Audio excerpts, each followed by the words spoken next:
के इस कार्यक्रम में उपस्थित भीलवाड़ा नगर के सभी सम्माननीय नागरिक बंधुओं, माताओं, बहनों, मैं बहुत आभारी हूं महावीर इंटरनेशनल संस्था का, जिन्होंने ये आयोजन किया है और मुझे आपसे भारत देश की आज की सबसे गंभीरतम समस्याओं में से एक चिकित्सा और स्वास्थ्य पर बात करने का मौका मिला है।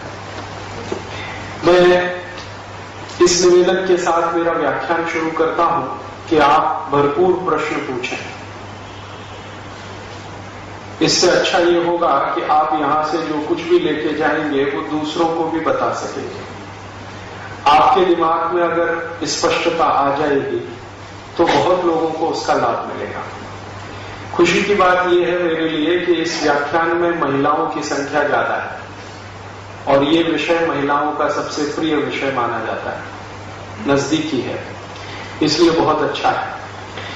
मैं आज की हमारी जो चिकित्सा की समस्याएं हैं और स्वास्थ्य की परेशानियां हैं, इन पर थोड़ा सा जानकारी इस संदर्भ में देना चाहता हूं कि ये उत्पन्न कहां से हुई है। हमारा भारत देश दुनिया में अनोखा ऐसा देश है जहां की चिकित्सा प्रणाली हर एक व्यक्ति को स्वस्थ रहना सिखाती है, जिसको आप आयुर्वेद कहते हैं। दुनिया के किसी भी देश में ऐसी कोई चिकित्सा प्रणाली नहीं है जो स्वस्थ रहना सिखाती हो।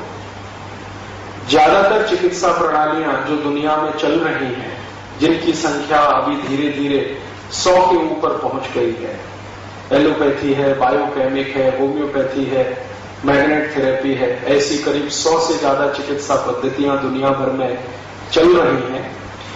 इन सभी के मूल में यह है कि आप पहले बीमार पड़ो, फिर हम आपको ठीक करेंगे।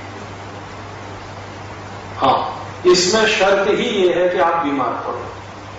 बिना बीमार पड़े ये चिकित्सा पद्धति आपको कुछ भी मदद नहीं करेगी।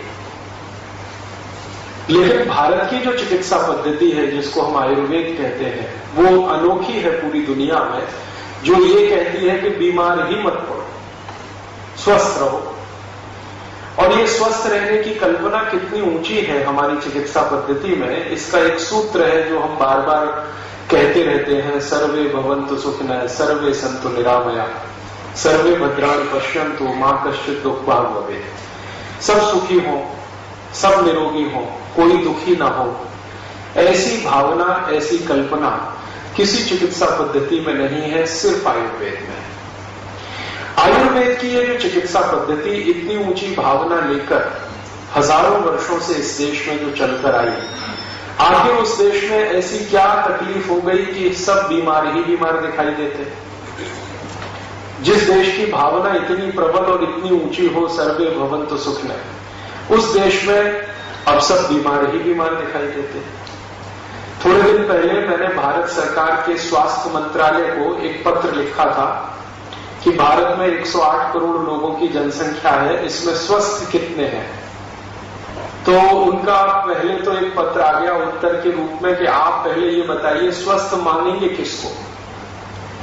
आयुर्वेद की अगर आप परिभाषा लेंगे स्वस्थ होने की, तो भारत में शायद ही कोई मिलेगा जो स्वस्थ हो। और अगर एलोपैथी की परिभाषा लेंगे तो हो सकता है 20-25 करोड़ लोग स्वस्थ हों, बाकी बीमार हो। लेकिन आयुर्वेद की परिभाषा में तो शायद ही कोई हो, ऐसा उनका पत्र आ गया। तो मैंने उनसे कहा कि अच्छा आप ऐसा करिए, दोनों हिसाब से मुझे बताइए। और मैंने उनसे पूछा कि भारत में सबसे पहली जनगणना हुई थी सन 1881 में, अंग्रेजों के जमाने में, वहां से आप मुझे बताइए कि सन 1881 में जब जनगणना हुई थी तो उस समय कितने स्वस्थ थे, और आज 2001 में जो आखिरी जनगणना अभी तक की हुई है उस समय कितने स्वस्थ हैं। तो सरकार की ओर से कहा गया कि ये तो बड़ा मुश्किल प्रश्न है, आपको इसका उत्तर मिलने में बहुत समय लगेगा, क्योंकि पुराने आंकड़े निकालना वो समय का काम है। हमने कहा ठीक है, चलेगा, मुझे कोई जल्दी नहीं है। बहुत दिन के बाद उनका एक और पत्र आ गया कि अभी आप ऐसा करिए कि संसद की पुस्तकालय में चले जाइए, लाइब्रेरी में चले जाइए, वहां पर ये सेक्शन है, वहां से आप खुद डॉक्यूमेंट्स देख के पता कर लीजिए। हमारे पास इतनी फुर्सत नहीं है कि आपके इस प्रश्न का हम उत्तर दे सकें, क्योंकि हम सब बहुत व्यस्त हैं। मैं चला गया हमारे एक परिचित मित्र सांसद हैं, उनसे कहा कि मेरा एक पास बनवाइए, मैं लाइब्रेरी जरा देखना चाहता हूं पार्लियामेंट की। पहले भी मैं बहुत बार गया हूं। तो वहां की लाइब्रेरी में जाके जब 1881 के रिकॉर्ड्स मैंने निकाले तो उनका देखकर सामान्य समझ जो बनी मेरी कि अगर हम मान लें उस समय भारत की जनसंख्या लगभग 20 करोड़ थी, लेकिन 20 करोड़ की जनसंख्या में अगर हिसाब ऐसा निकाले, 5 आदमी अगर एक परिवार में रहते हो, 5 व्यक्ति एक परिवार में रहते हो, तो उसमें से 4 स्वस्थ थे। ये मैं आयुर्वेद की परिभाषा से बोल रहा हूं। स्व में स्थित होना स्वस्थ, ये आयुर्वेद कहता, अपने में आप स्थित हो, आपको किसी भी चीज से, किसी भी वातावरण की प्रतिकूलता से आपके ऊपर कोई दुष्परिणाम न होता हो तो आप स्वस्थ हैं, मन से भी और तन से भी, दोनों स्तर पर, आत्मा के स्तर पर भी। तो उस समय 20 करोड़ की आबादी हमारे देश की, और 5 में से 4 लोग स्वस्थ। इसका माने जब हम गुलाम थे तो शायद ज्यादा बेहतर थे। फिर उसके बाद 2001 की जनसंख्या हमारी है लगभग 103 करोड़, 104 करोड़, अब हो गई है 2006 में 108 करोड़। तो अब हमारे यहां स्थिति यह है कि 5 में से 4 बीमार, और अगर थोड़ा और आगे चलूं तो 4.5 बीमार, आधा जो है थोड़े स्वस्थ है। आधे से मतलब जैसे शरीर में सैकड़ों बीमारियां हैं तो उसमें से कुछ कम हैं जिनको उनको आधा मान लें, ऐसी स्थिति हमारी हो गई है। मात्र 150 वर्ष में या 150 से भी कुछ कम वर्ष में ऐसा कैसा हो गया इस देश में? 5 में से 4 स्वस्थ थे 1881 में, अब 5 में से 4 बीमार हैं 2006 में। इतना उल्टा हो गया इस देश में। और अगर हम थोड़ा सा और पीछे चले, मान लीजिए 1881 के तो आंकड़े उपलब्ध हैं, चूंकि अंग्रेजी सरकार ने सर्वेक्षण कराया था। हम 1881 के पीछे चले, हो सकता है 1781 की बात करें या 1681 की बात करें, तो हो सकता है कि लगभग सभी स्वस्थ हों। तो हम भारत में पीछे की तरफ जब चलते हैं तो देखते हैं कि ज्यादा स्वस्थ लोग थे, और ज्यादा पीछे चले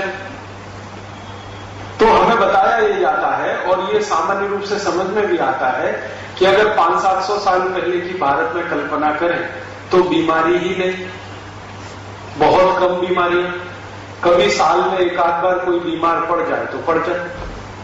और थोड़ा पीछे चले, चरक ऋषि की बात सुने, सुश्रुत ऋषि की बात सुने, और हमारे देश के जो चिकित्सा शास्त्र के बड़े विशेषज्ञ रहे उनकी कही हुई सुने, तो वो तो कहते हैं कि बीमारी क्या होती है ये सोचना पड़ेगा। और उस जमाने में स्वस्थ लोग इतने कि आराम से 100 साल, 150 साल, 200 साल तक जिंदा रहे। तो ये दिखाई ये देता है कि भारत जैसे जैसे आगे बढ़ा समय के सापेक्ष, तो बीमार ज्यादा होता गया। ये बीमारियां आई कहां से? बाहर से आई क्या? तो बाहर से आने वाली बीमारियां तो बहुत थोड़ी होती है, जिनको हम वायरल इन्फेक्शन या बैक्टीरियल इन्फेक्शन है। ज्यादा बीमारियां बाहर से नहीं आती, कभी कभी कोई आ गई, जैसे आजकल एक बीमारी आ गई है चिकनगुनिया, जो सालों साल में हमें सुनाई दे रही है। हो सकता है आपने 10 साल तक पिछले लगातार सुना ही नहीं हो कि चिकनगुनिया क्या था, 20 साल तक भी नहीं सुना हो। और ऐसी नहीं है कि ये बीमारी सबको मार के चली जाएगी, थोड़े दिन में ये चली जाएगी। हो सकता है 2-5 दिन के बाद भीलवाड़ा वाले भूल जाएंगे कि चिकनगुनिया भी कोई आया। तो बाहर से कोई बीमारी आती है, ज्यादा टिक नहीं पाती, क्योंकि हमारा वातावरण और प्रकृति ऐसी है कि कोई बीमारी भारत में टिक नहीं सकती। सबसे ज्यादा सूर्य प्रकाश भगवान इसी देश को देता है, और सूर्य प्रकाश दुनिया में ऐसी अद्भुत वो है ताकत जो हर बीमारी के कीटाणु को या जीवाणु को खत्म करके ही दम लेती है। जिन देशों में सूर्य प्रकाश कम होता है वहां बीमारियां ज्यादा समय तक टिकती है, या कभी कभी तो परमानेंट हो जाती है। भारत में कोई भी बाहर से आई हुई बीमारी टिक नहीं पाती, कितना भी खराब वायरस यहां आ जाए, कितना भी खराब बैक्टीरिया आ जाए, कोई भी मच्छर बाहर से उड़ता हुआ आ जाए। ये चिकनगुनिया एक मच्छर से ही फैलने वाली बीमारी है, जो मानते हैं कि अफ्रीका की तरफ से आया है, लेकिन वो कितना भी ताकतवर हो 15-20 दिन से ज्यादा टिक नहीं पाता। तो तो बाहर से आने वाली बीमारियां तो बहुत ही कम है, मुश्किल से 8-10%। इसका माने 90% बीमारियां तो हमारे अपने अंदर से हैं, और अपने अंदर से बीमारी 90% ऐसे देश में हो जाए जहां सर्वे भवन्तु सुखने की कल्पना रही हो, तो इस पर चिंतन करने की जरूरत है कि भाई क्या हुआ हमको ऐसा पिछले 200 साल में जो हम इतने बीमार पड़ने लगे। मैंने इस विषय पर थोड़ा अभ्यास किया, थोड़ा सोचा, तो मुझे बिल्कुल स्पष्ट समझ में आ गया कि पिछले 200-250 वर्षों में हमने भारत की चिकित्सा व्यवस्था आयुर्वेद का अपने जीवन में पालन कम कर दिया। सर्वे भवन्तु सुखने की कल्पना जिस आयुर्वेद से आई है, उसी आयुर्वेद ने हमको बताया है कि आप सुखी कैसे रहें, और सुखी रहने के लिए स्वस्थ होना बहुत आवश्यक है। स्वस्थ व्यक्ति ही सुखी होता है, ये भारत की सर्वमान्य परिभाषा है और हजारों साल से चली आ रही है। हमारे देश में जितने भी महान व्यक्ति हुए, सबने एक बात कही कि सुखी वही है जो स्वस्थ है। आपके पास बहुत पैसा है, आप सुखी नहीं हैं, क्योंकि पैसे से सुख नहीं खरीद सकते। पैसे से सुविधाएं खरीदी जा सकती हैं, सुख नहीं खरीदा जा सकता। आप करोड़पति हो या रोडपति, स्वस्थ हैं तो सुखी हैं। अगर स्वस्थ नहीं है तो कोई सुख आपको नहीं है। हजारों करोड़ के एम्पायरों के मालिक लोगों से मैं कई बार मिला हूं, और मैंने उनको दिन में 20-20 गोलियां खाते देखा है, 25-25 गोलियां खाते देखा है। गोलियां वो ऐसे खाते हैं जैसे सब्जी खाते हैं। हाँ, कई बार तो मैंने देखा है कि सब्जियों की जगह पर गोलियां ही गोलियां खाते रहते हैं। 4 गोली सुबह खा लिया, 4 दोपहर को, 2 कैप्सूल के साथ 4 रात को, फिर अगले 1 हफ्ते में और 2-4 इंजेक्शन ठुकवा लिए। ये स्थिति उनकी है। करोड़ों करोड़ों रुपए का उनका साम्राज्य है, फिर भी कहीं किसी स्तर पर स्वस्थ नहीं।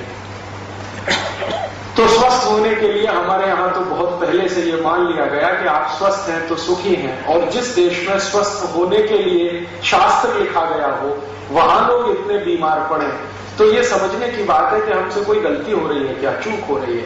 क्योंकि शास्त्र तो हमारा कहता है कि आपको सुखी ही होना चाहिए, आनंद में ही रहना चाहिए, स्वस्थ ही रहना चाहिए। लेकिन हम अगर बीमार हैं तो कहीं कोई बड़ी गलती है। वो गलती क्या है? वो गलती समझने के लिए पिछले कई वर्षों से मैं कुछ दस्तावेज पढ़ता रहा, तो मुझे समझ में आया कि हमसे एक सबसे बड़ी गलती ये हो रही है कि हम जिस देश में रहते हैं उसकी जो आबो हवा है, जो जलवायु है, जो प्रकृति है, जो तासीर है, वो एक भिन्न तरह की है, और हम अपनी जीवन शैली जो बिता रहे हैं या चला रहे हैं, वो हमारी आबो हवा, तासीर और प्रकृति के बिल्कुल विपरीत है। हमको पिछले 400-500 वर्षों से हमको एक बीमारी लग गई है, और वो बीमारी ये लग गई है कि यूरोप और अमेरिका की नकल करना, विदेशों की नकल करना। और जब से भारतवासियों ने विदेश जाना शुरू किया है, तब से ये बीमारी और बढ़ी है। यहां से लोग पढ़ाई लिखाई के लिए विदेश जाते हैं, धन कमाने के लिए विदेश जाते हैं, नौकरी पेशा करने के लिए विदेश जाते हैं, और वहां से लौट के आते हैं तो सब दिमाग में खुराफातें लेके आते हैं, और वो उल्टा उल्टा सबको सिखाते हैं और बताते हैं। हमारे मन पर उनका कुछ असर ज्यादा होता है, क्योंकि वो फॉरेन रिटर्न, हाँ, हम उनको ज्यादा विद्वान मानते हैं जो विदेश पलट होते हैं, बाहर से लौट के आए हैं तो कुछ ज्यादा विद्वता लेके आए हैं। लेकिन वो मूर्खों के मूर्ख सिद्ध होते हैं जब हम हमारी जीवन शैली, आबो हवा और तासीर के हिसाब से उनका विश्लेषण करें। तो हमारे ऊपर बहुत ज्यादा असर हो गया है यूरोप और अमेरिका का, और इतना हो गया है कि सवेरे से शाम तक के जीवन में हम ऐसी बहुत सारी चीजें खा पी रहे हैं या उपयोग कर रहे हैं जो हमारी प्रकृति को बिल्कुल मेल नहीं खाती हैं, हमारी तासीर के उल्टी हैं, हमारी आबो हवा के विपरीत है। हमारी आबो हवा क्या है और यूरोप और अमेरिका की आबो हवा क्या है? उनकी तासीर क्या है, हमारी तासीर क्या है? उनकी प्रकृति क्या है, हमारी प्रकृति क्या है? जरा इसको 2 मिनट समझें। हमारा देश दुनिया में सबसे ज्यादा मशहूर है एक बात के लिए कि भारत में सभी तरह की जलवायु है, पूरी दुनिया में मशहूर है। आपको सुनकर आश्चर्य होगा, दुनिया में आज तक कुल 16 जलवायु तय की गई है, या खोजी गई है।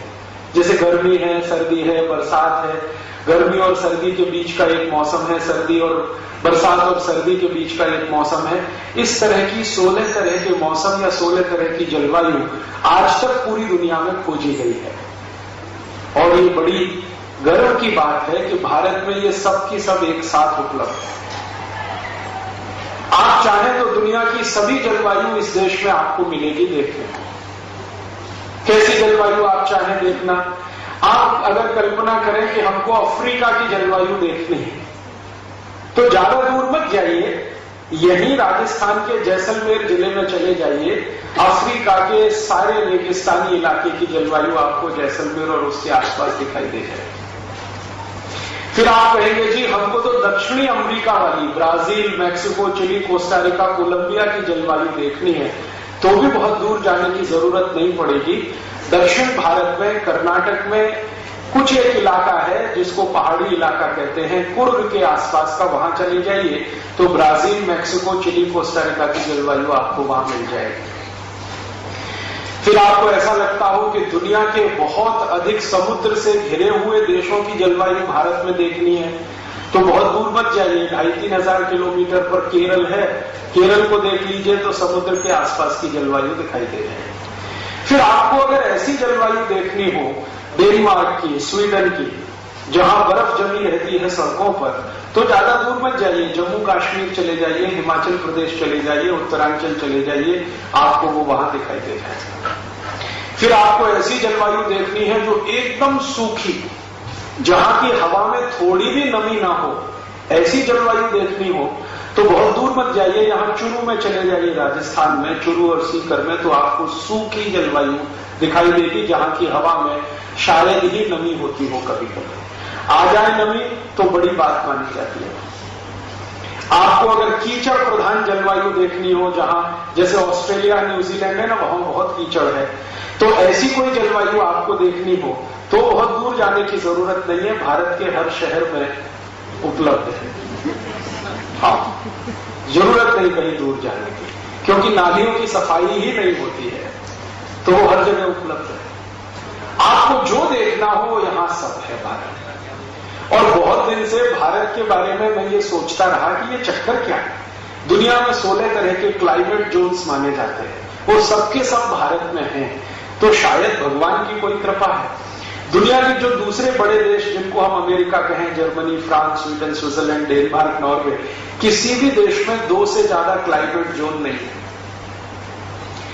23 देश हैं यूरोप के जो बहुत नजदीक नजदीक बसे हुए हैं, वहां तो 2 ही क्लाइमेट जोन है, एक ठंड है और एक भयंकर ठंड है, इसके अलावा तीसरी कोई चीज नहीं है। अफ्रीका में चले जाइए तो 2 ही क्लाइमेट जोन है, एक गर्मी है और एक भयंकर गर्मी है। अगर आप लैटिन अमेरिका में जाएं, ब्राजील और मैक्सिको में, तो वहां 2 ही मौसम है, एक बरसात है और एक भयंकर बरसात है। कुछ कुछ देश तो ऐसे हैं जहां 8 महीने पानी बरसता ही रहता है। भारत में भी गोवा में चले जाइए, 8 महीने पानी बरसता रहता है। तो हर देश के बारे में जब ये कहा जाता है भौगोलिक स्तर पर कि ये देश का क्लाइमेट जोन ऐसा, ये देश का क्लाइमेट जोन ऐसा, भारत के बारे में ये कहा जाता है कि सब क्लाइमेट जोन इस देश में है। इसलिए भारत के क्लाइमेट जोन को परिभाषित करने के लिए एक शब्द है समशीतोष्ण।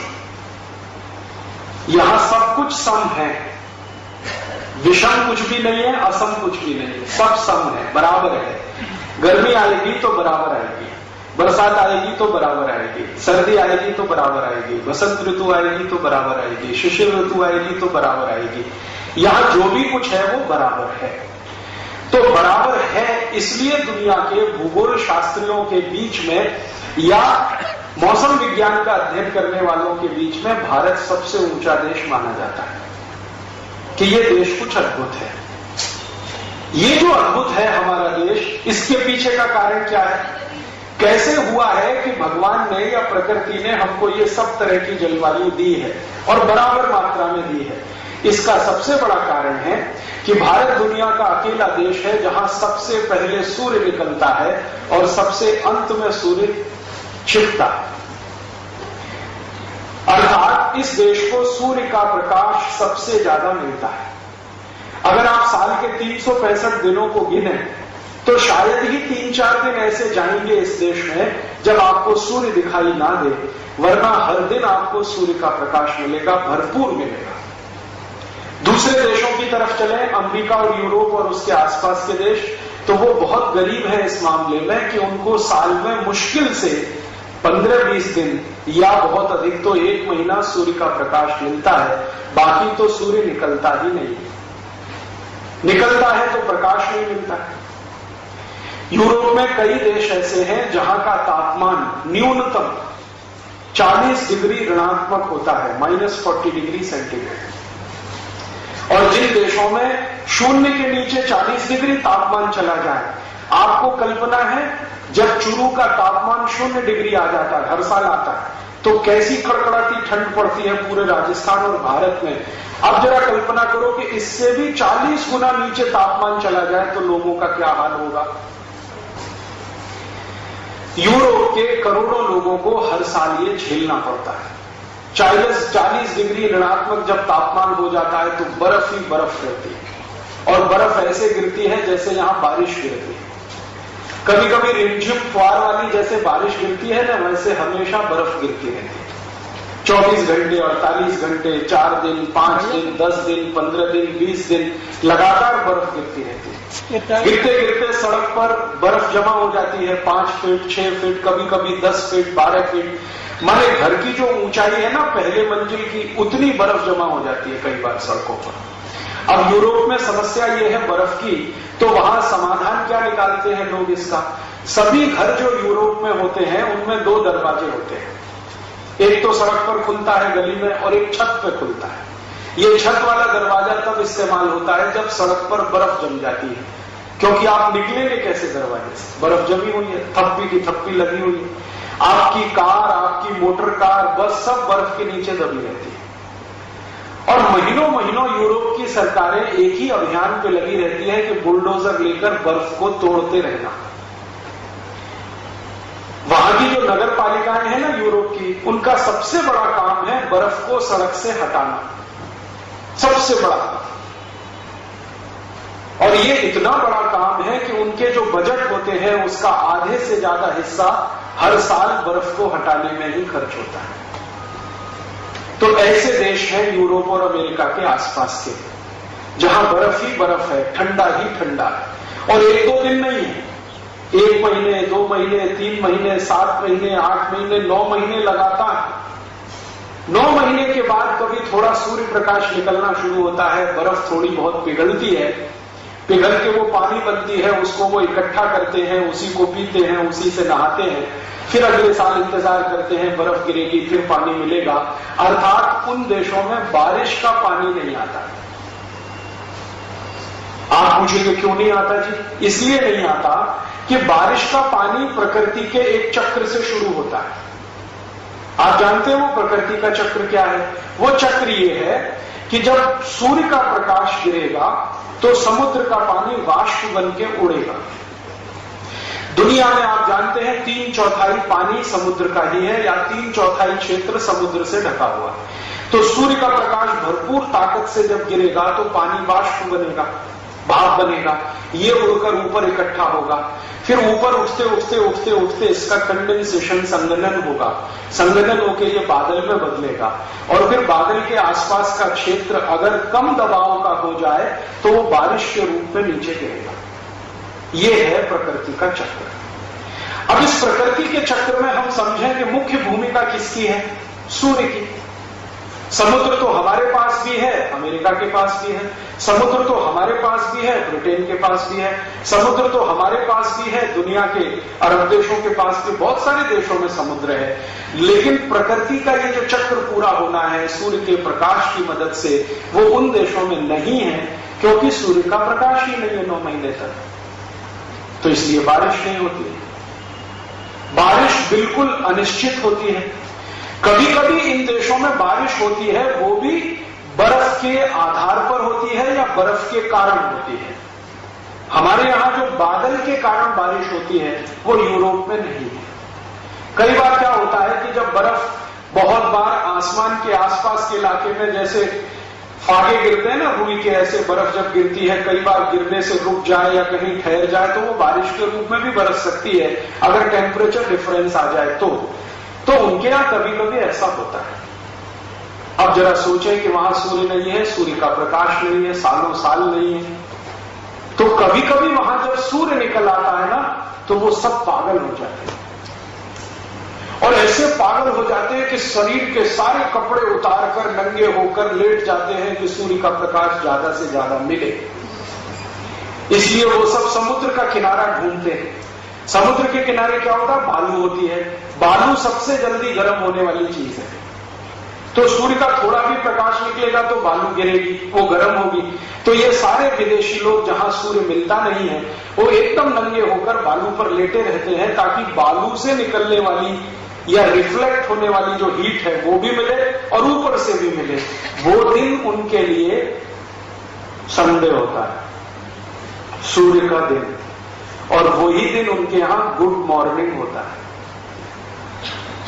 गुड मॉर्निंग माने अच्छी सुबह, अच्छी सुबह माने सूर्य दिखाई दे गया, इसलिए वो एक दूसरे को गुड मॉर्निंग करते रहते हैं। हमारे भारत में तो every morning is good morning, रोज सूर्य का प्रकाश मिलता है। हम जानते हैं कि हजारों साल से मिल रहा है, अगले हजारों साल तक मिलेगा, लेकिन फिर हम उनकी नकल करके गुड मॉर्निंग करने लगे हैं। ऐसे यूरोप के लोग गुड नाइट करते हैं। गुड नाइट तब होती है जिस रात को बर्फ ना पड़े, वो गुड नाइट होती है। तो एक दूसरे को वो विश करते हैं कि आज की रात अच्छी हो, माने बर्फ ना पड़े। हमारे यहां तो every night is good night, good afternoon. Good afternoon उनके यहां तब होता है जब धूल भरी हवा ना चले, धूल भरी तो कम कहो, बर्फ भरी हवा ना चले, तो गुड आफ्टरनून होता है। भारत में every afternoon is good afternoon. तो बिना सोचे समझे हमने good morning, good night, good afternoon करना शुरू किया है, ये मूर्खता की निशानी है। अब उनके यहां तो सूर्य नहीं है, तो सूर्य नहीं है तो समस्याएं ही समस्याएं हैं। सबसे बड़ी समस्या क्या है, सूर्य ही एक ऐसी शक्ति है पूरे प्रकृति में, ब्रह्मांड में, जो मैंने आपसे कहा कि 350 से ज्यादा कीटाणु और जीवाणुओं को मारने की ताकत अकेले सूर्य में है। तो उन इलाकों में जहां सूर्य है नहीं, वहां सभी तरह के जीवाणु और सभी तरह के कीटाणु पनपते हैं। तो उन देशों में सबसे ज्यादा बीमारियां वायरल इन्फेक्शन और बैक्टीरियल इन्फेक्शन की ही होती है। अब उनके यहां जो बीमारियां हैं वो सूर्य के नहीं होने से हैं, तो उन बीमारियों का इलाज एक खास तरीके से किया जाता है। अब भारत में क्या है, भारत में तो सूर्य की इतनी प्रचुरता है, फिर यहां कोई बीमारी आएगी तो इसका इलाज किसी दूसरे तरीके से किया जाएगा। अगर हम उनकी नकल करके इलाज करने लगेंगे तो अपना ही नाश करेंगे, क्योंकि यहां जो डिसीज है, बीमारियां हैं, वो वायरल और बैक्टीरियल इतनी नहीं है, वो दूसरे किस्म की हैं। उनके यहां जो बीमारियां हैं वो वायरल और बैक्टीरियल किस्म की ज्यादा है। अब ये जो वायरल और बैक्टीरियल बीमारियां होती हैं, अगर इनको कंट्रोल ना करो तो ये बिल्कुल संक्रामक बीमारी की तरह से फैलती है। एक वायरस है, पैदा हो गया, अगर आपने उसको नियंत्रित नहीं किया तो वो पूरे इलाके में फैलेगा और सबको चपेट में लेगा। एक बैक्टीरिया है जो पैदा हुआ, अगर आपने उसको नियंत्रित नहीं किया तो पूरे इलाके को चपेट में लेगा। तो वहां की मजबूरी क्या है कि जैसे ही कोई बीमारी फैलती है तो सरकार सभी को मास वैक्सीनेशन शुरू करा देती है। मास वैक्सीनेशन माने सबको टीके लगाओ, किसी को मत छोड़ो।